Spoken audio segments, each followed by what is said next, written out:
Welcome to the Enlightened Misfits podcast, a space for spiritual entrepreneurs who refuse to settle for anything less than their purpose. I am your host, Lauren Perlingi. After surviving a near-death experience and being declared gone for 3 minutes, I woke up with a mission to help women turn self-sabotage into self-compassion and fear into fuel. Here, we're going to dive into raw conversations, practical tools, and inspiring stories designed to help you break free from old patterns, claim your voice, and build a business that lights up your soul. If you've ever felt like you don't fit the mold, you're in the right place. This is where Misfits rise into their power. Welcome back to the Enlightened Misfits podcast. I am your host, Lauren, and what I want you to do before we get into this episode is I want you to go subscribe. Please leave a review because it helps me have amazing guests on and continue to do this podcast mission. So in today's episode, I have Mel. She is an international business and life guide, and I am so excited to chat about the one and only human design. Welcome, Mel. I'm so happy to have you here. Thanks, Lauren. I'm so excited to be here and have this conversation with you. Yes. So, of course, we both love human design a lot. So before we get into all of that, which a lot of people that also follow me love human design too, and they love learning about it. And I love hearing other people's perspectives. And of course, with your 14 years of entrepreneur business experience, I'm sure you have a lot of insight and wisdom on that. So kind of tell us, before we get into that, a little bit about who you are, your story, and how you help people. Yeah, so as you said, I'm an international business and life guide, and I help inspired yet overwhelmed entrepreneurs and leaders honor their lives and become the true architects of their success. And this, as you mentioned, I've been doing entrepreneurship since 2010. I've been through many ideations. I was in the fitness industry for about 6 years, and then through that found my love for quote unquote business coaching. And so when I moved from fitness to business coaching in 2017, I started to lose myself. And I think it's really easy for us to, because when I started in 2010 in the fitness industry, there was no social media. It was all of my own devices. I was, as I now know, naturally leaning into my human design, which we all do, right, for the most part. But when I started becoming more inside of this business coaching arena, social media was becoming very prevalent. And there was a lot of noise. There was a lot of shoulds. There was a lot of, generator, many-gen manifesting stuff out there. And it really connected to me just because of, for me, how open I am. So for those of you who are familiar with human design, I only have 2 defined centers. And so the fact that I was absorbing so much of this and reacting so much from what I now know, my open centers, I started to slowly but surely lose myself without knowing I was losing myself. And the funny thing is that as I was losing myself, like the connection to myself, on paper, I was doing it. I was, in 3 years, I was speaking all over the country. I was being flown overseas to speak and coach. I was making the money. I was hitting the milestones. And in 2020, I found myself in a really interesting space. And it was a space of, I'm hitting all of these milestones, these success, quote unquote, success points. Why do I not feel happy? Why is this feeling like a constant fight or flight? Like I'm constantly trying to convince myself that this is what I need to do to create what I want. And I wasn't sure how to express it. I wasn't sure how to advocate for it because I think it gets chalked up a lot to those one-liners of, oh, it's just outside your comfort zone, or, oh, like da da da da. And then when I went to my first spiritual retreat in 2020. And that's when human design found me and just exploded my whole world in a good way. And it was through one of the other participants. She had mentioned human design. And during one of our breaks was like, I've heard of this before. I looked up my type and I was like, oh yeah, that's me. But I didn't feel any other pull to dig any deeper. But now this is feeling like something significant. Can you show me how to get my chart? And so she showed me mybodygraph.com, which is one of my favorite sites. And I'm not affiliated. I just love it. And I spent all of my free time that whole weekend going down this rabbit hole. And I remember reading my chart as a whole, as you can do in the beginning, and just sobbed because there it was. There was the why behind my how. There was the vernacular for me to advocate for why this felt like crap or why this worked and how I could quote unquote repeat it. Why I was burning out, even though I didn't know, I didn't think it was burnout because it's a different type for me as a projector, which I know for you as a projector as well. You understand that completely. Yeah. And it just gave me so many universal face palms that I was like, there is no way this is not legit. Like this is me. I'm reading me on this paper. This is crazy. And so I left that retreat kind of keeping it to myself. I didn't tell anybody about human design right away because I wanted to really see what this was all about. I wanted to give myself time to adjust to it, to implement it, to learn it, because I didn't even know how or if I wanted to share this with others. And the more that I started implementing it, on the side in my life and in my business, and I started seeing first the mental and emotional and energetic build up that I received that I had been missing for years, that profitability. The more I was like, there's no way I can keep this to myself. Entrepreneurs, especially, like, we need to know this because this is such good grounding, connecting, validating stuff. Right. And so I came out of the spiritual closet in 2022 on LinkedIn. I started sharing more about how I was using oracle cards and human design, and I offered some free readings just to see if I wanted to even be a practitioner.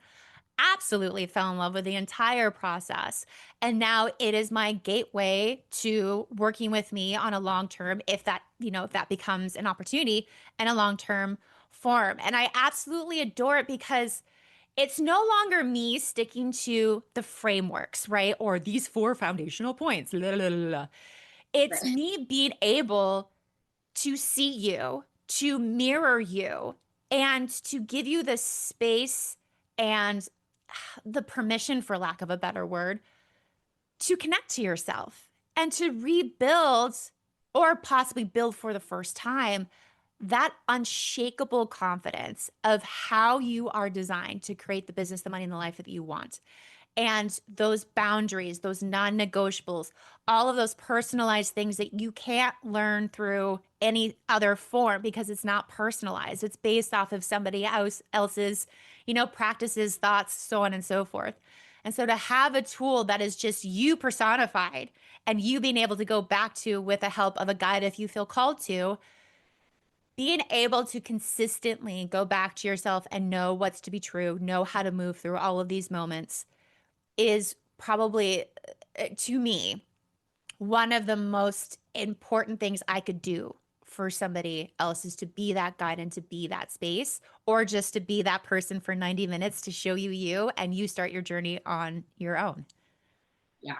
I love that. And I love that the way that you explained how projectors work, because I feel like um, when I describe like how I can help people, it's different, right? It's different for Yeah. everybody. It's very Yeah. personalized.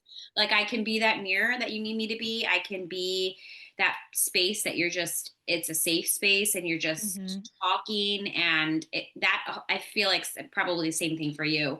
Yeah. Happened when I was a kid. People would always like tell me secrets. And I'm like, what? Oh yeah, I was the major confidant. And even to this day, I'll have podcast hosts in the green room before starting just blurt out all this stuff and then they go, and I don't know you, but I feel comfortable telling you this. So I'm going to tell Yeah. you this. And I've been receiving that my entire Yeah. life.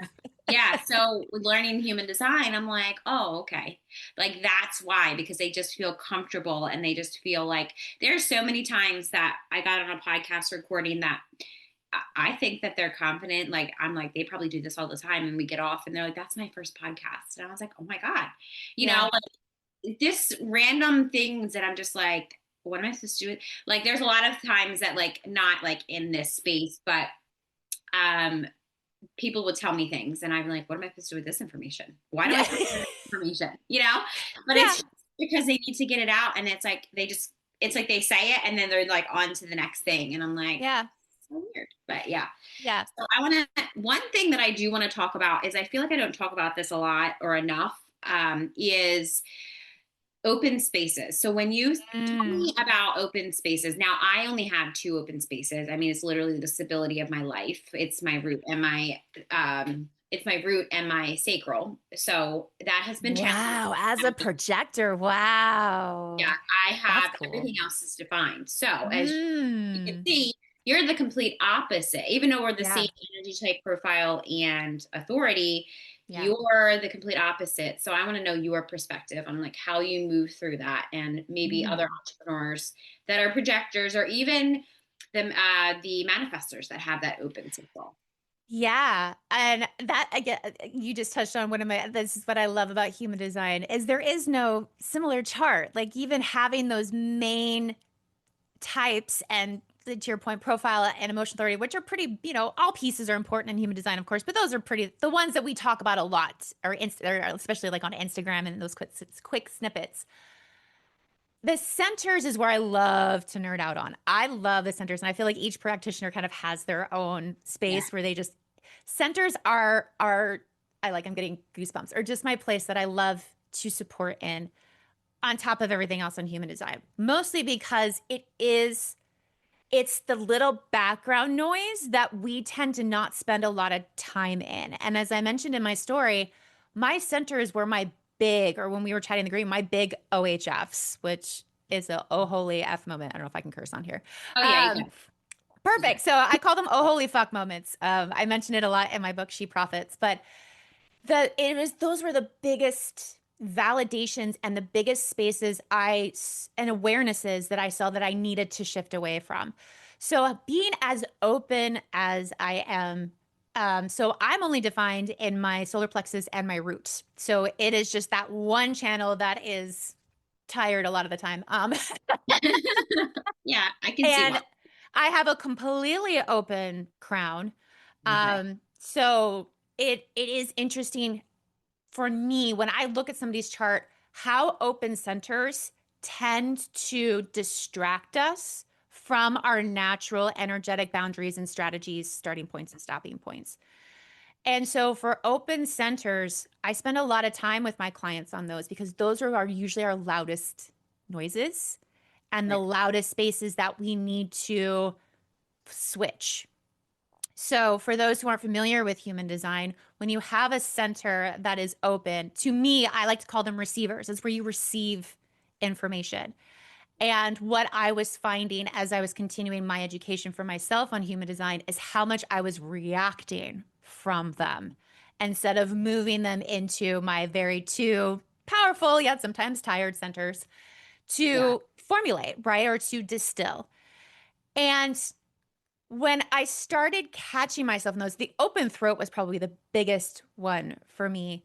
And in a way that it almost made me giggle because when I left to go to that spiritual retreat, I remember journaling, why aren't people paying attention to me? Why aren't people inviting me? Why aren't people seeing?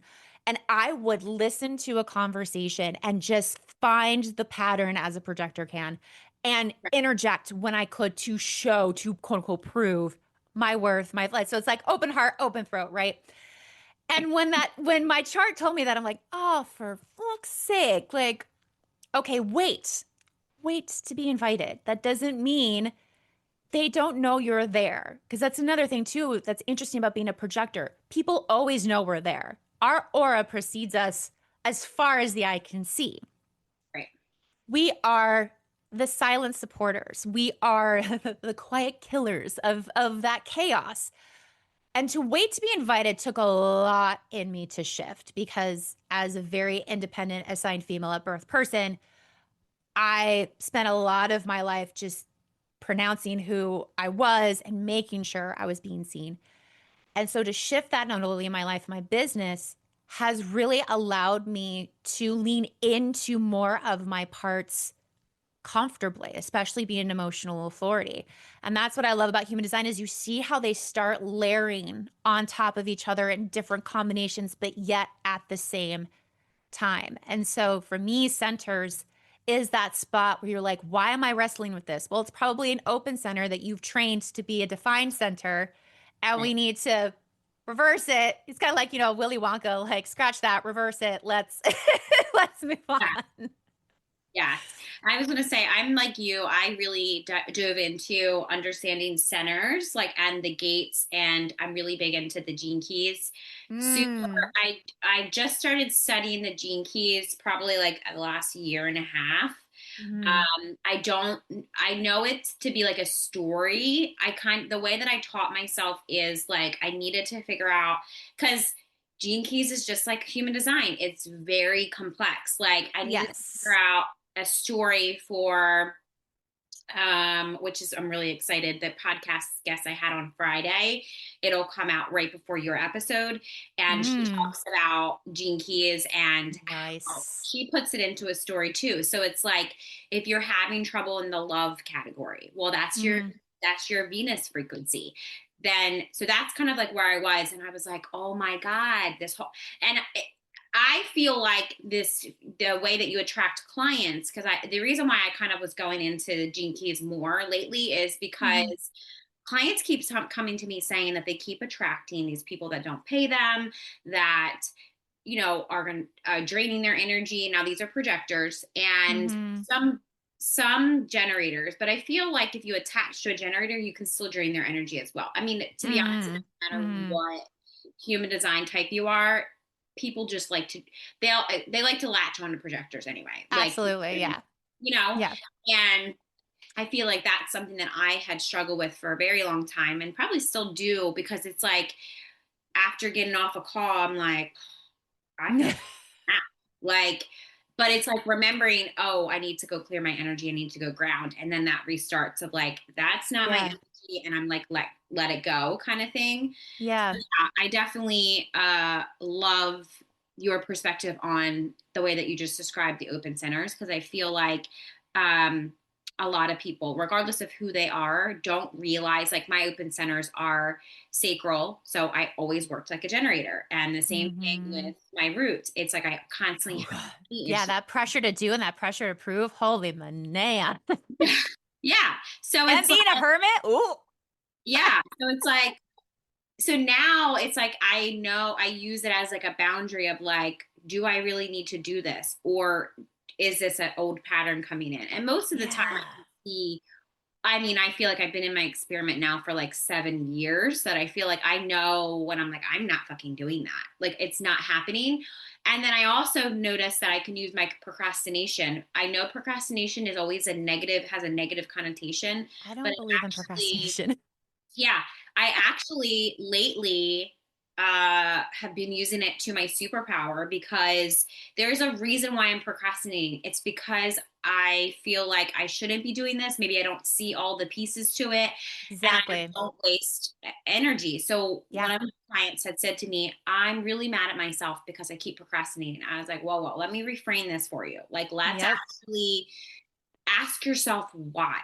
There Mhm. has to be ask your higher self or ask your guides or whatever to show you why. And it was mainly because she didn't have the income to support what she wanted to do. And now she's always getting opportunities. And I'm like, so if you think about it, you keep Yeah. diving into all these opportunities, how much money are you going to be wasting? And she's like, you're right. So she's like just sitting with like, and then there was an opportunity that she was going to do this travel thing, and I immediately was like, my body was like, no, but I love to travel, so I'm like, maybe. And then my body just kept saying no, and I was like, okay. And then she just messaged me last week saying that there's some flaws to it, and I was like, I fucking knew it. Like, there was Yeah. something that didn't sit right when she was like, it's only Yeah. a month, and I was like, that doesn't seem right. Yeah, I always say you're Right. not like in procrastination. Back when I was a very traditional quote unquote coach, I I used to say this line like you're not a perfectionist, you're a procrastinator, and I hate that I used to say that because I don't think either of those things exist. Yeah. Because to me, quote unquote procrastination is the fact that you don't have enough information. It's your system telling you to wait, and we're Right. not taught to wait, even though 90% of us have weight inside of our strategy. And so it's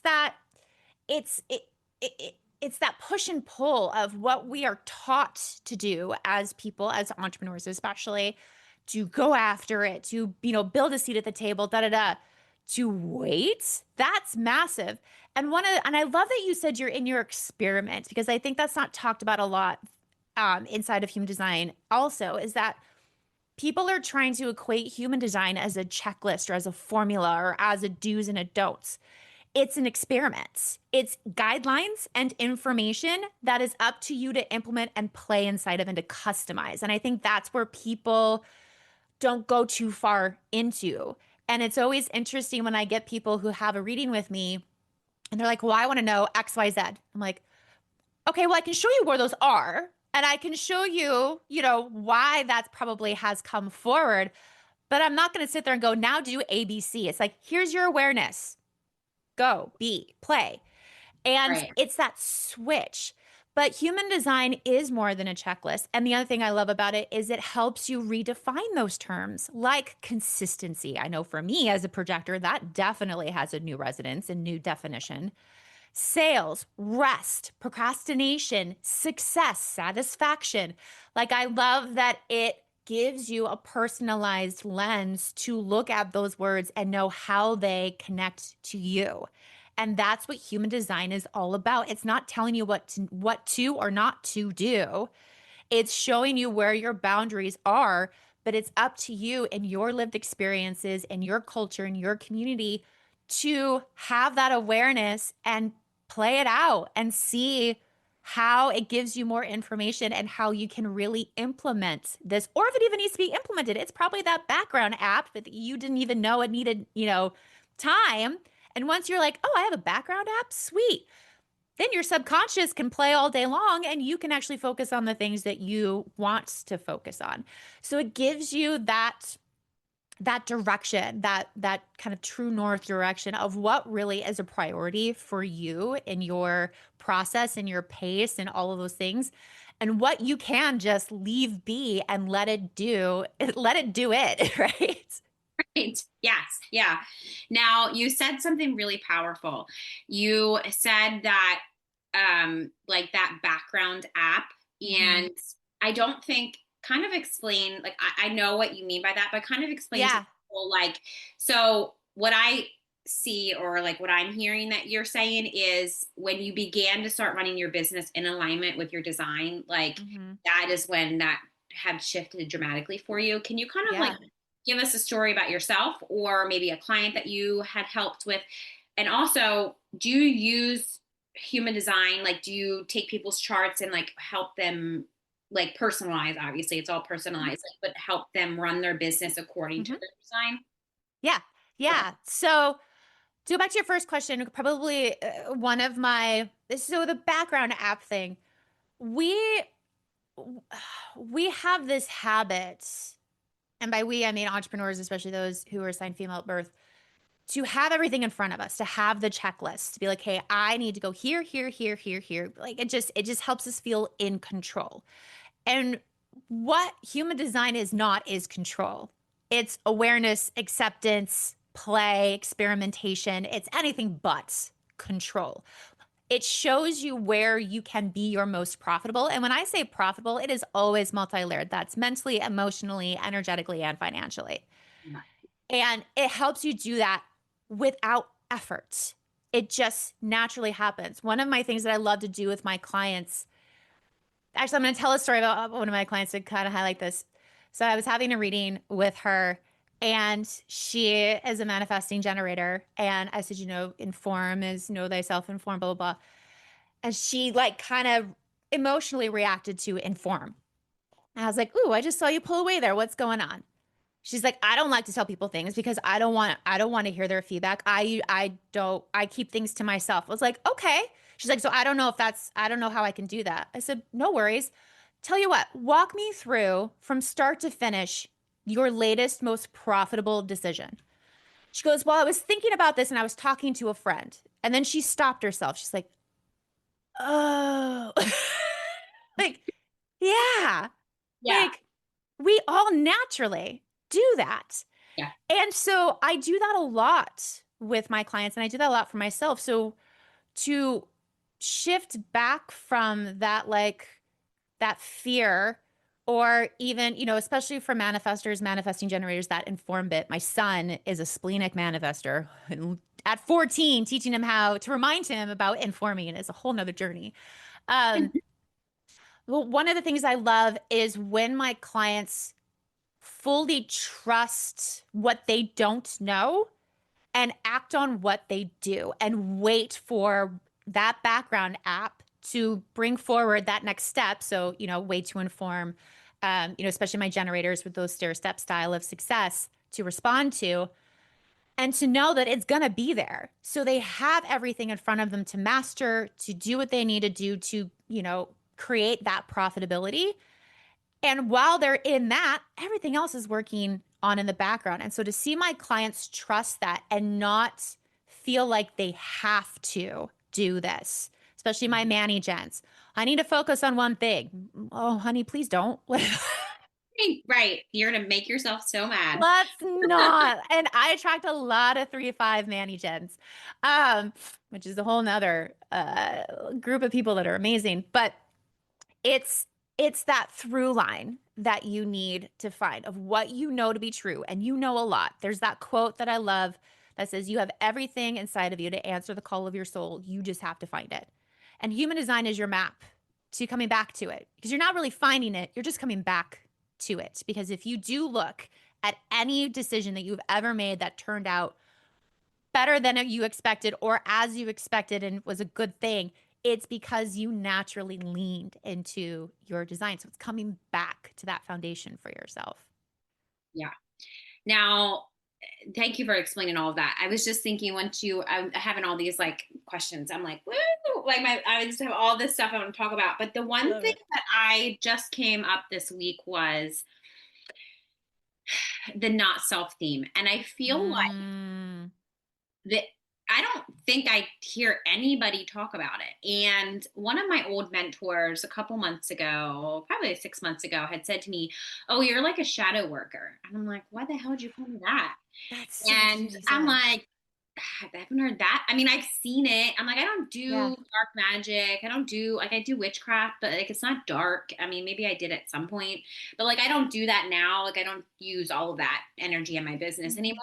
And I, probably tried and I was like, this doesn't make me feel good, and it's more like that dark empath energy. And so that's what I thought what a shadow worker was like, but obviously I was wrong and that's not what it is. And the reason why I'm asking this question is because I feel like for me, I always focus so heavily on the centers, which is where the shadow is. And the same thing with gene keys. Like there's a part that says shadow, and Yeah. your gift is actually something that is natural to you. So with that being said, how do you kind of use the centers and help people through trauma? Or I feel like that's why I'm such a good trauma healer, is because I can listen to them. I'm a very good listener, right? Like, but I also can look at their chart and see and know exactly where their trauma is just by looking at their chart, Yeah. How do you kind of incorporate that? But maybe you didn't even realize you incorporate that in your business.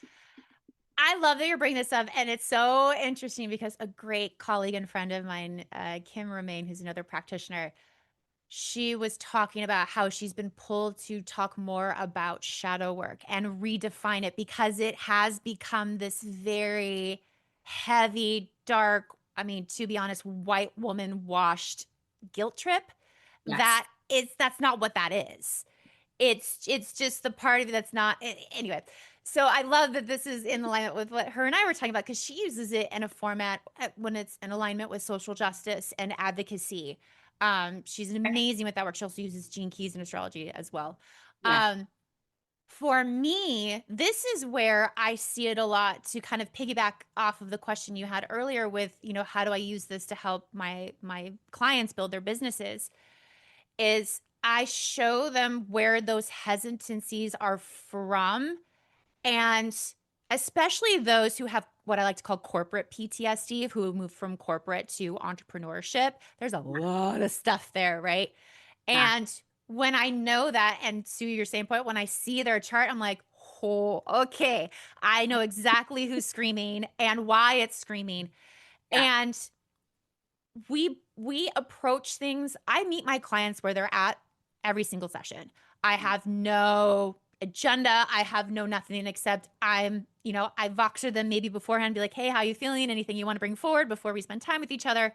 But I always, every session is I meet you where you're at, and whatever comes forward, comes forward. And as a projector, and I'm sure you see this too, my clients go deep rather quickly.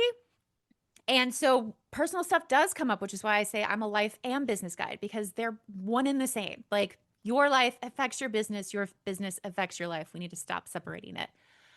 But what I love to do is show them that they're not crazy, that it's okay and it's adjustable. Like, it's not fixable. I don't fix people. Right. You can fix yourself. But it's that awareness of like, oh, I now can name it. I now can see where it's coming from.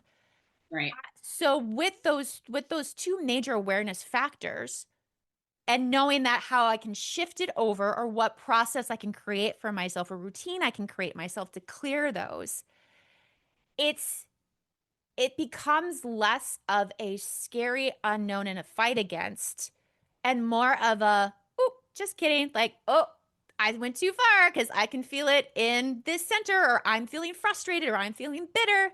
What do I now know? I now know that I went too far, or I've mastered everything. So I need to go back to XYZ.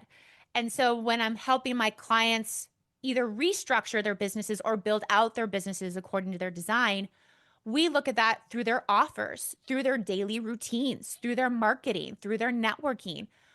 I want to make sure that they are staying in their most profitable points in a way that is easeful, that is natural, because it is. It's just reminding ourselves of like, oh, I feel like I should do this. Well, Right. You're shitting on yourself. exactly. Yeah. And so it's that case. So you feel that you should. Let's go back to the chart. What do we know to be true? What piece of that is yours, and what isn't? Right. And it gives them that their own way to come back to themselves and have it in a place where, again, things just occur naturally, and how you face those moments, because we're still human. We still make, the best decisions that we can with the information. And for those of us who are emotional, yes, we still sometimes make decisions in an emotional state. And we have the capacity, we have the tool to bring ourselves back, to go, oh, just kidding. What did I learn? Right. And it is that natural, it's that natural protector and that natural safety nets that we all have. And when you actually know your human design, one that you can consciously go back to. Yeah. One of my mentors would always say, like, you would say something you don't like, or like if you like feel like you're going to complain, or like, I feel like when I do that, I'll say it and then I'll be like, and Yeah, I I always have say, to and finish yeah. something out in that. And, especially I definitely resonate with going deep. And I feel like when I'm on the podcast, sometimes I I probably should start asking this, because I was on a podcast before and they had asked me, which was very nice of them. I guess I didn't think of this to ask this, but it's like, what are the things I need to stay away from? What are the Mm-hmm. things you don't want me to talk about? I don't talk about politics or religion or any of that stuff. So like, I Mm-hmm. don't even go there. There has been some times that like the world events that have gotten brought up throughout what just happened and all that, Yeah. away from them. Mm-hmm. I usually just say, okay, there's been a lot of things that happened. I feel like the podcast is not the time to talk Mm-hmm. about that stuff. Now, there has been some times that people will talk about things like that. Mm-hmm. And I try to like, okay, I know where they're going, and I'm like, we're not going there. Yeah, yeah, yeah, yeah, yeah, yeah. But there has been some times where people are like, oh, we're going to go like really deep. And I'm like, I don't know how else to be. Yeah, because you don't ask for that, right? They just Yeah. it's and like I have found ways, because I'm a naturally nosy person, and Yeah. I call that a projector, call that a Gemini, call it whatever. Um, But it is one of the ways that I have found, and I think that is a gift as a projector because we are the guides. We know how to ask questions where it automatically feels safe. Like one of my favorite ways to open that question up without it coming from an emotional place is walk me through that. That's Right. interesting. Walk me through that. I said, well, why do you feel that way?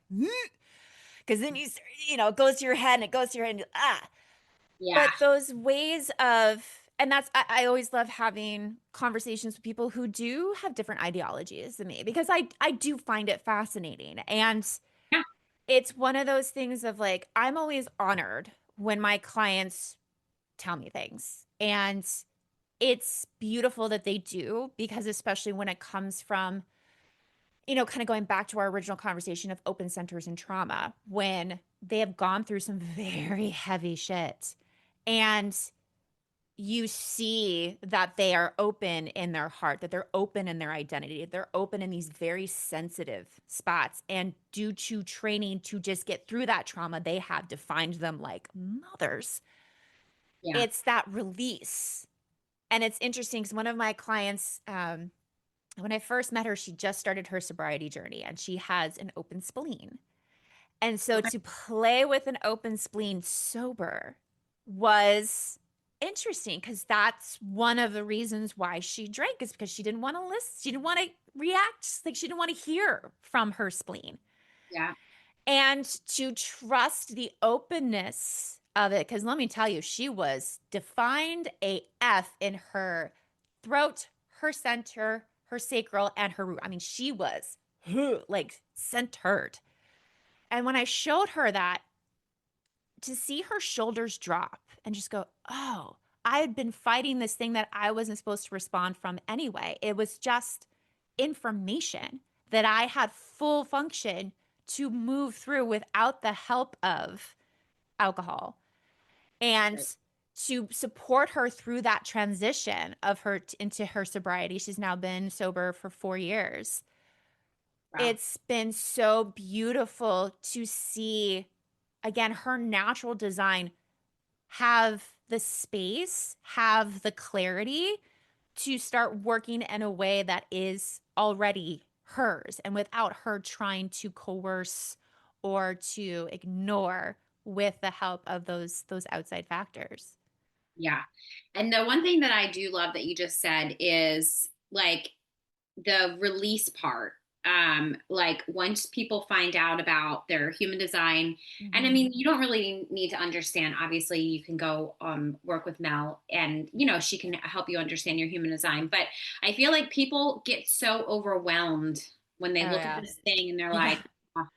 like it's just like a tool, like anything, right? Like it could be whatever you decide, like it could Yeah. be meditation or whatever. And I feel like the part that really hit me, and especially I can resonate with, is the time that I looked up my chart.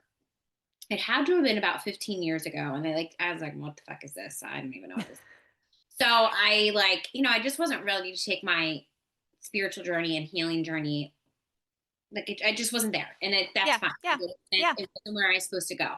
I still liked toxic men. I still liked to be a complete egotistical asshole. I still like to use my trauma. I was still a victim, Mm-hmm. all that stuff. Like I wanted to still be Mm-hmm. and not consciously. It was all programming, right? And Mm-hmm. but it was the moment that I looked at my chart again, scrolling through Instagram like one does, and I was like, "What the heck?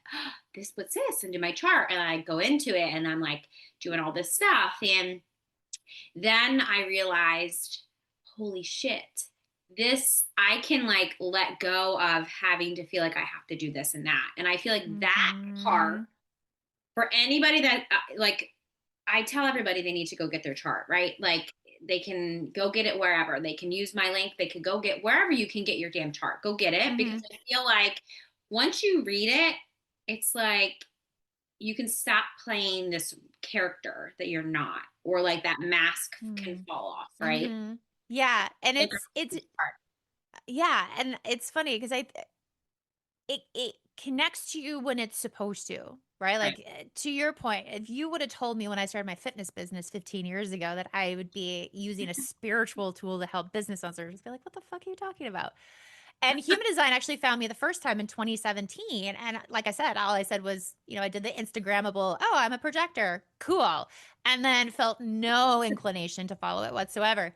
And it is overwhelming and it does find you when you need to. I've had people where they'll have their reading with me and 2-3 years later come back and go, okay, now I'm ready to dig deeper. Like I've been tiptoeing.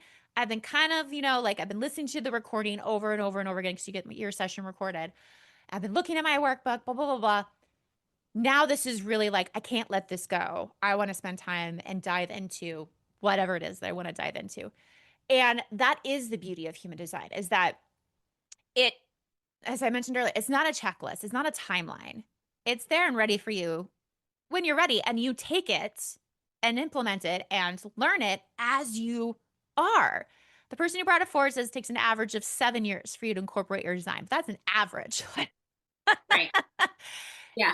It's however you feel called to utilize it. And also if how deep you want to go into it. Not everybody wants to know all about the Kabbalah and the I Ching and the gene keys. And some people Right. just like to have those kind of what I like to call those 5 foundational knowledges or knowledge of, your type, your authority, or sorry, excuse me, your type, your strategy, your center is your authority, your profile, and your incarnation cross. For most people, there's enough work to be done in those 5 areas that they don't even want to talk Right. about the many numbers that is, the gates and the channels and this, that, and the other. And that's what I love about it. And that's why I love being a guide inside of it, because every day is different. Every session is different. In your initial reading, yes, we go over those 5 areas, but how we go over them is defined by you, the questions that you have and where we're led to that day. And it automatically starts deconditioning you to the checklist, the timeline, the steps, the goals, to where do I want to be in this moment? What do I want to discover in this moment? And it's such a it's so refreshing, I feel, to have that in sessions. And I think it's refreshing for those to receive it as well, because it's not me, again, it's not me telling you what to do. It's not human design telling you what to do. Right. It's you just coming back to you from from a full space of truth and awareness. And with that alone, how do things automatically look different to you? And then how can you build off of that? Right. Yeah. So you said something about when you did your you did your fitness journey and then you kind of Mm-hmm. transitioned into like this your spiritual journey, Mm-hmm. human design and stuff. Now, is this around the same time that you kind of brought in your spiritual gifts into your work? Or did you do that? Like, did No, that started in 2017. So I grew up in a very Christian household. I grew up in the Reform version of a religion called Seventh Day Adventism, okay, and so it was no caffeine, no makeup, no jewelry, a lot of no's, and I was a part of the church on and off until my mid 20s. And then in 2017, I put on the top of my goal board that I wanted to learn how to meditate. And I'd always felt pulled to other practices, to other modalities, but then, that Christian guilt factor reigns its ugly head. And right, I fought that for a bit. But in 2017, I was like, you know what? I just want to learn how to meditate. And the funny thing is this is one of my first moments of the universe going, you got it. I kid you, I wrote that on my goal board, didn't post it on Instagram or anything like that. About a mhm, week later, got a DM from somebody I didn't know. And I actually first of all, checked my spam DMs, which I hardly ever do that, or, requests. And it was this woman, Elise, and she just goes, this is going to sound off the cuff, but I just felt called. She's like, I've been following you for a bit. I just felt called to tell you that I'm about to host a 6-month meditation mastermind class. Is there any chance that you'd be interested? I'm like, I'm sorry, what? And so that's when I started getting more into, I mean, if you could see my crystal collection behind me, it's insane. But that's when I started delving more into crystals, into oracle cards, into meditation, into, full moon, new moon, all of those things. And to yeah, see the way, and I've always been that person where I love to see the structure inside of the spirituality. I love to see the practicality inside of a practice.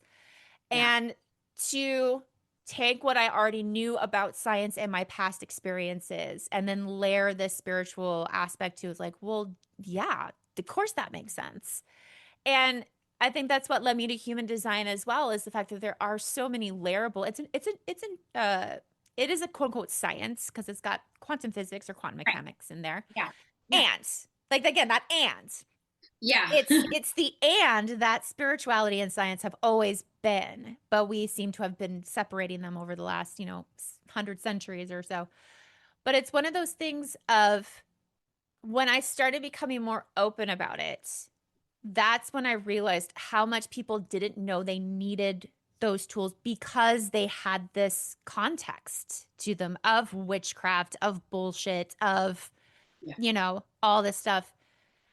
And when I start showing them just inside of what they already told me and mirror that in a chart or in a card that I had pulled before we even started a session, Right. it's that connectivity of, oh, well, it's not coincidence. Like there's a connection to all this. Can we explain it all?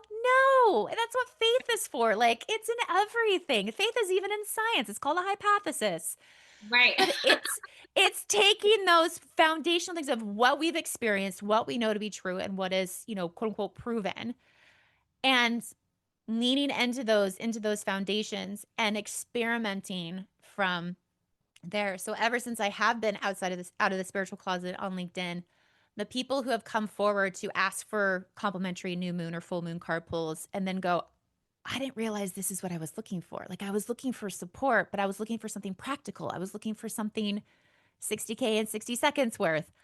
I didn't Right. realize it was me. Like, shit. Yeah. Yeah. And And so I that's love, why I'm as vocal as I am on it on LinkedIn, because people are looking for it. They just didn't know that they were looking for it until they spend time with me. yeah. I was gonna say, and I love that you say it that way because I also come from a very toxic Catholic background. Mm. Hence, when I say witchcraft, I say it very loosely, I feel like, Mm-hmm. because like my grandmother, very Catholic, but she gifted me all this witchcraft stuff. And at the time I didn't Mm. know, but I knew I had gifts and my mom would kind of protect me and didn't want me. I feel like from my mom's perspective, I see that my mom knew I was different. She Mm-hmm. knew I could see things. I would say things like, hey, do you see that? I thought that everybody's seen things that I seen. So it was Mm-hmm. very different when I realized I need to stop saying stuff because people aren't seeing things that I'm seeing or hearing things that I'm seeing. And thank God I didn't, because I would probably end up in some psychiatric ward Yeah. being called schizophrenic or something, you know? Right. But so it's like I knew what was safe to say and what was not. But Mm-hmm. I specifically asked that question because I feel like you said this a couple of times throughout our conversation about things being separate. And I feel like that is one of the biggest things that is wrong with our world right now, Mm-hmm. because everything is not separate. It's literally, you believe this, I believe this, but we're still to one.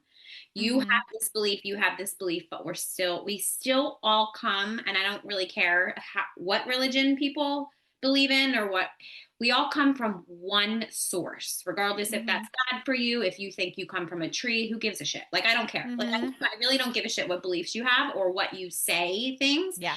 I feel like at the end of the day, we are all human and we all come from the same spot. And people are like, yeah, like we all come from, we all come from our mom. I'm like, no, okay. Yes. But how about Didn't if mean to dial it down that much, but sure, we can start from there. there might be a few people that say they came from their dad? Like that also could Yeah. be true. Like that is not what I'm talking about. Yeah. Yeah. Like, Yeah. Yeah. but it's like, I feel like what you explained is really important because that separation, and I guarantee you the people that are very separate or like to separate every fucking thing in their life, I guarantee you they have a genetic trauma of separation. Like it's, Mm-hmm. and I've seen it so much because Mm-hmm. I love diving into like different things in human design, and the genetic trauma uh just came to me, like the genetic trauma in the human design chart, like your Mars line Mm-hmm. is where you can Mm-hmm. find it, that line. And I was like, so I did an experiment like I like to do, like putting all my charts, hundreds of charts together. And the people that always separate every fucking thing in their coaching session with me, and I'm like, remember, it's not separate. And then I'm like, but that's encoded into their DNA. So it's like they Mm-hmm. have to be like that. But it's like now that they have this awareness, Mm-hmm. they won't separate stuff so much anymore. Mm-hmm. It's just amazing that when you become aware of something, if you're going to just logically do it and you're going to consciously do it, that's a choice. At that point, Mm-hmm. you know about it. So then you're Mm-hmm. going to just choose to be like that. So yeah, thank you for explaining that, because I feel like separation is huge. And I feel like if people stop separating stuff, like Yeah. things aren't separate, but if you look at it from a lens of like, same thing with projectors, like I could be looking at something from a view of a 9 and you could be looking at something from a view of a 6. It's the same Mm-hmm. fucking thing. It's just Mm-hmm. two different perspectives. Right. And Yeah. that's what I love because people are like, human design is becoming more and more popular, which I'm excited about because it gives me more opportunities to talk about it, obviously. Yeah. Uh, but there is that, there's that question I get sometimes like, well, what makes you different from all the other practitioners? Like, well, because we're all different beings. We all see different things. I had one guy who had a reading with me. I was his fifth practitioner he'd seen in the last 2 years. And it wasn't because he didn't believe us. He just loved to see what each practitioner saw, depending on their type, depending on their structure, depending on, all of their things. And he got different, but yet, again, not separate, just different and yet connected insights to who he is. And none of Right. them were wrong. They were just all from different lenses. So I always encourage people to Yeah. have multiple readings. Because you find your person, those people who have been working with me, 2, 3, 4 years. Yeah. I'm their person. And I love that. And I love when I'm their starter person or maybe their middle person. Like I'm a spot on their journey. And that's all that I'm blessed and honored to be, is just to be a part of their journey and support them in any way that I can. But it's coming back to, you know, it cracks me up when people do try to separate. 'Cause I'm like, this is all you. Like, Yeah. you are the singular most important person in your life, in your business, in your community. You have full say. So why on earth would you separate it? I can see why mentally and emotionally it's easier to. I did it, definitely. We all have done it. And it's scary to bridge two things that you have probably spent a lot of time and possible money separating. But to be able to merge those together and see how they support each other, to see how they poke each other, like to see how they make other parts of you better or quiet. I don't like I'm like getting excited about it because that's why I love about human design is showing them that constant juxtaposition. Yeah, for you saying that you're a projector who's centered except for open root and open sacral. Holy, like my first thought was, whoa, that's fascinating because Yeah. the fact that you're supposed to rest and you have this constant pressure to do, walk me through that, please. Like, that's got to be insane. And so it is those things of showing showing the profitability in your chaos, showing that clarity in that confusion of like, no, this is all you, and they can all play well together. It's just learning in that moment how to layer them, how to respect them, and how to move through them. So you're not getting overwhelmed by a center that should just kind of shut the fuck up right now. It's just one that's an indicator, not the instigator. And it's when you really starts to feel those. And 9 times out of 10, all I have to do is say it, and my clients' bodies hear it, and then they just start naturally shifting. And that goes back to the app in the background. A lot of Right. things doesn't have to be an action step. Right. Stillness is still an action step. And we do a lot of work in our stillness, and we need to go back to that of it's not about constantly being emotion or being in motion, especially my open root Manny gens. It may feel like that, but there's Right. still moments where you need to have that refresh. That, where's that energy going that you're getting something back from, not just depleting with. Right. And when you have somebody mirror that for you, as I said, 9 times out of 10, you don't have to do anything else. For the most part, you just have to let that settle and let your system adjust to that awareness and then see what steps, if any, you need to take as that starts to settle. Yes. Yeah. I, like when people ask me that, there's so many people that ask me like that are in human design, and I love I love talking about human design.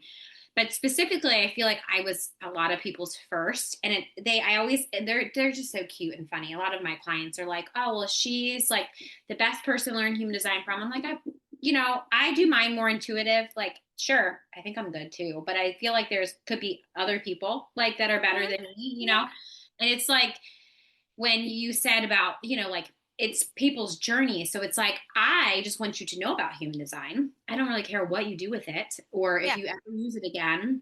But I feel like it's a really important part. Like my husband, he probably is tired of me talking about human design.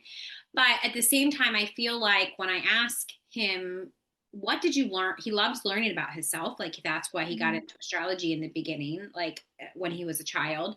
So it's like, why wouldn't you want to learn about gene keys? Why wouldn't you want to learn about, specifically like our human design, or like he doesn't understand it to the capacity that I do. He just like listens to me talk about it. And he's like, okay, like, Yeah. like he understands astrology so much more, but I had mentioned something about the gene keys and his life purpose. And I feel like that triggered him. He's like, well, tell me about it. And I was like, oh, are you interested about your life purpose? But I've been like, that's the same thing of like, if you look at your chart, sure, it Yeah. has your incarnation cross. I feel like that in itself is really important and people don't talk about it. I'm actually going to do a Agreed. master class on it because I feel like it's Nice. important. And I never really understood it, nor did I care about it in the beginning. And now I'm like, oh, that's really fucking important. Your incarnation cross is literally not a suggestion. It's merely why you should do what you do. Like, Yeah. That's right? why I added to my 90-minute readings as well, because a lot of people don't talk about it. Usually people are just like, oh, just know your type and your authority and you'll be fine. I'm like, ooh. No. Stop talking about human design if you tell people that. Yeah. That's why I love that we're having these types of conversations and you Yeah. have this amazing podcast and other people have podcasts like this, is because, as I mentioned, it is becoming more popular and therefore to me is becoming very Instagrammable, where people are taking a snapshot and then instantly making decisions off of that one snapshot instead of seeing how it layers with everything else. I am probably a different 6'2" than you are. I Right. mean, just the fact that we have different centers and we have different traumas and we have different pasts. Like, so taking that bit of like, one person one time actually told me that she was pissed that she found out she was a projector. She's like, well, that's not me. And that's not true. That's what you And do.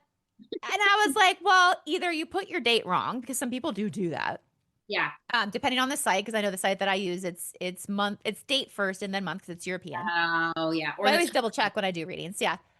Or it's because she has been so massively trained as a generator. To tell her to wait means death. And some people just aren't ready to hear it. And again, that's fine. You do you, boo boo. You find your right. way. No harm, no foul. And I never balk when people look at me or tell me what I do isn't real or isn't helpful. It's like, okay, great. Guess what? You aren't my clients. So have a good, like, thanks for letting me know. I'm going to go over here now. Like, I'm not going to try to prove anything to you because you don't want to hear about it. So why would I even try? So it is those things of, yes, my clients find me when they're in in a certain spot when they're ready to find themselves. And to me, that's always in what I like to call these hallway spaces. There's another great quote that says, we always talk about the doors of opportunity, but rarely do we talk about the hallways in between.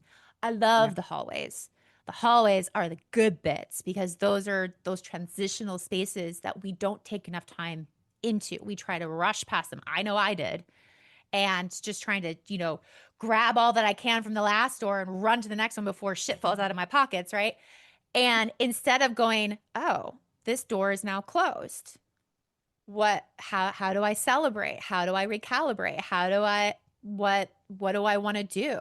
And giving ourselves permission to ask, what do we want? Which is a question we hardly ask ourselves because it is so overwhelming. but it's also a very gorgeous indicator of how you've grown, how you've learned, what's resonating, what is it. And the more that we can check in on ourselves, the less we will get caught up in these very traditional, progressive, capitalistic bullshit idealisms of Right. A plus B equals C. Yeah, literally. I mean, it does, but Well, yeah. yeah. Yeah. But not in that, like, not in that, in Wow. Yeah. Yeah. Yeah. Yeah. that Like, very very chart, like measurable. It's like yeah. A plus B equals C, but then you've got that side formula over here that proves, like it's just this Yeah. constant, to your Yeah. Like, experimentation, which you said earlier. it was so funny. I actually posted this a couple years ago and I reposted it probably like a couple weeks ago. And it was like, regardless of your opinion, 1 + 2 does not equal 4. Or no, it was 1 + 1 does not equal 4. Yeah. And I was like, oh, this is gonna ruffle some feathers. And it did, and it sure did. Like, I'm just like, okay, I literally meant it as a fucking joke because everybody Yeah. took it so goddamn seriously. And then I was like, I almost myself told, like, my ego told me, you should probably just delete that. People are gonna judge you. And I'm like, well, good. I hope they do judge me. Because I feel like from like just so much healing and like, just really not caring what people think. I cared so much in the beginning what people thought. And I'm Yeah. like, people are going to judge me regardless if I do this or not. So like, why don't I just do it? Like, because they're going to judge me regardless, right? So. And coming from that place of it's your truth, and we're coming to a hilt with that as a community, as a collective, with everything going on in the world right now, and things that are even happening this morning.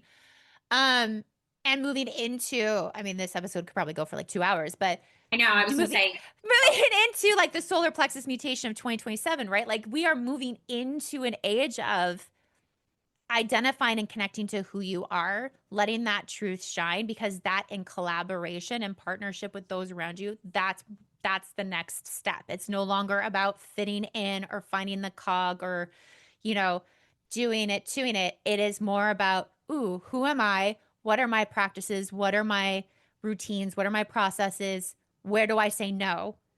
Right. And where do I say yes? So then I could be an example to those next to me, so they know what they can say no to or what they can say yes to, and so on and so forth. So yeah. Yeah, definitely. So before we wrap up here, because we could talk forever. 4-hour episode. Is there like one nugget of wisdom that you can leave the listeners with? I want to go back to that question that I love to ask my clients, and I think this is something that is just really beautifully reflective for your listeners as well, is going back to those most profitable moments in their life or in their business. How did it unfold? Because that is repeatable, quote unquote. And to know that you do have everything inside of you to answer the call of your soul. It's honoring it, it's being aware of it, it's implementing it, and we do it naturally. So with that in mind, when you have that awareness and you feel those like, oh, I don't want to, Yeah. then you probably don't need to. Therefore, what do you know to be true? It's, going back to those natural inclinations that you have and going back to that self-trust that you were already born with. Yeah, I love that. Well, thank you so much for joining us on today's episode with Mel on the Enlightened Misfits podcast. If you enjoyed today's episode, don't forget to subscribe, leave a review, and then share this episode with anybody that you feel that would gain knowledge from listening.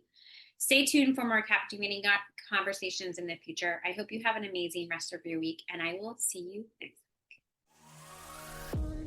If today's episode spoke to you and you're ready to rise with support, I'd love to invite you in to the Enlightened Misfits Sisterhood, a sacred community for spiritual entrepreneurs to heal, grow, and lead with purpose. You can join us by using the link below in the show notes or connecting with me over on Facebook or Instagram at The Mermaid Light. If you loved today's episode, subscribe, share, and leave a review. This helps support us reach more women who are ready to rise. Remember, your journey isn't about fitting in. It's about embracing the truth of who you are. Until next time, stay inspired, stay aligned, and keep creating your extraordinary path. This is Lauren, and you've been listening to the Enlightened Misfits podcast.